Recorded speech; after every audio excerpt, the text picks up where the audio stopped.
கர்த்தருடைய பரிசுத்தமான நாம மகிமைப்படுவதாக. ஆசீர்வாதமான ஒரு நல்ல காலை வேளையிலையும் அனுதின மன்னா என்கிற வேத தியானத்தினால் உங்களை சந்திப்பதில் மிகுந்த சந்தோஷம். கிருபையாய் கர்த்தர் நமக்கு ஒரு நல்ல நாளை கூட்டி கொடுத்திருக்கிறார். இந்த நாளுக்காக ஆண்டவருக்கு நன்றி சொல்லுவோம்.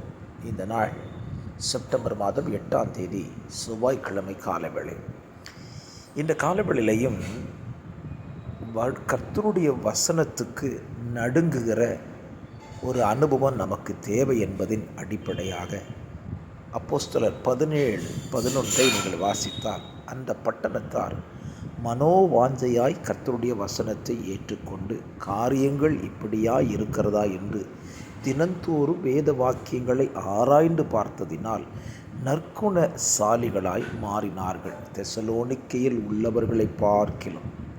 அழகான வசனம் பாருங்கள். வசனத்துக்கு நடுங்குகிறவனுடைய சுவாபம் அல்லது குணங்கள் மாறும். இன்றைக்கி நாம் கர்த்தருடைய வார்த்தையை கேட்கும் பொழுது நாம் ஒன்றை புரிந்து கொள்ள வேண்டும். நம்முடைய சுவாபத்தில், நம்முடைய குணத்திலே மாற்றம் வர வேண்டும். எத்தனை முறை வேதத்தை வாசித்தாலும் குணம் மாறலைன்னா அதில் எந்த அர்த்தமுமே கிடையாது.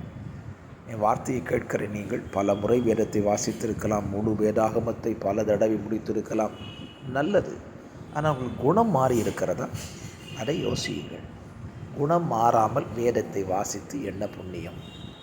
நான் வாசிக்கிற வேதம் நம்முடைய சுபாவத்தை மாற்ற வேண்டும். பெரிய பட்டணத்தை பாருங்களேன். அந்த வசனத்தை ஆராய்ஞ்சு பார்த்ததுனால அவங்க தெசலோனிக்கையில் உள்ளவர்களை பார்க்கிலும் நற்குணசாலிகளாய் மாறினார்கள். அப்போது இன்னொருத்தரை விட நம்ம குணம் மாறணும்னா நம்ம வேதத்தை வாசிக்கணும். வேத வாசிக்க நம்முடைய குணாதிசயங்களில் மாற்றத்தை நம்மால் உணர முடியும். நாம் மட்டும் உணர்வதல்ல, மற்றவர்களும் உணரும்படியாக நம்முடைய வாழ்க்கை மாற வேண்டும்.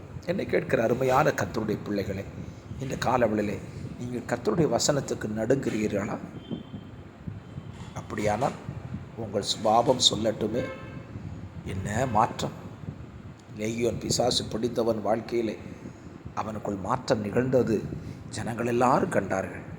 புத்தி தெளிந்திருந்தான், வஸ்திரம் தரித்திருந்தான், பாதத்தில் உட்கார்ந்திருந்தான். எவ்வளோ பெரிய மாற்றம்! இன்றைக்கு உங்கள் வாழ்க்கையில் வேத வசனத்தை வாசிக்கிற, கேட்கிற, படிக்கிற உங்கள் வாழ்க்கையில் மாற்றங்களை மற்றவர்களும் கண்டு தேவனை மகிமைப்படுத்த ஆண்டவர் உங்களுக்கு உதவி செய்வாராக.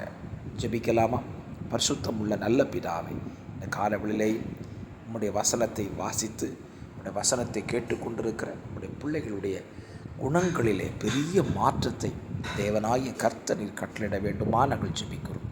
வசனத்தை கேட்கிற நம்முடைய பிள்ளைகளை ஆசீர்வதி, கிருபை மூடிக்கொள்ளட்டும். இரட்சகராம் இயேசுவின் நாமத்தில் ஜெபிக்கிறேன் நல்ல பிதாவே. ஆமென், ஆமென்.